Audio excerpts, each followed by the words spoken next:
Washington, D.C., a tense day at the White House as Ukrainian President Volodymyr Zelensky enters high-stakes talks with US President Donald Trump.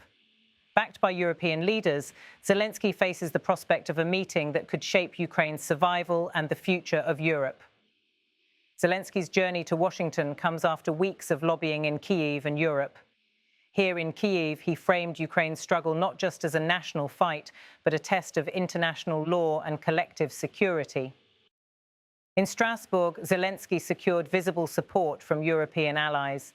Leaders like French President Emmanuel Macron, German Chancellor Friedrich Merz, and EU Commission President Ursula von der Leyen pledged to stand by Ukraine ahead of today's talks.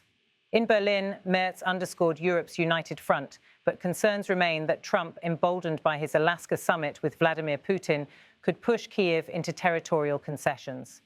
Trump has already ruled out NATO membership for Ukraine and dismissed the return of Crimea as out of the question. Trump, meanwhile, has framed today's meeting as Zelensky's responsibility to end the war. That stance, close to Putin's line, has alarmed Ukraine's allies. Many recall Trump's humiliating remarks during a February meeting when he openly chastised Zelensky in front of live cameras.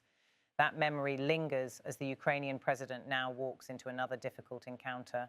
Our negotiations took place in a constructive and mutually respectful atmosphere, very thorough and fruitful. Just 3 days ago in Alaska, Trump's warmth with Putin raised fears that Washington is aligning with Moscow at Kyiv's expense. Putin called the talks fruitful, while Trump stopped short of demanding a ceasefire. As Zelensky prepares for today's face-to-face, Ukraine's fate may hinge on whether Trump pushes for peace or pressures Kyiv into painful concessions. For Europe and Ukraine alike, this White House meeting is nothing short of defining.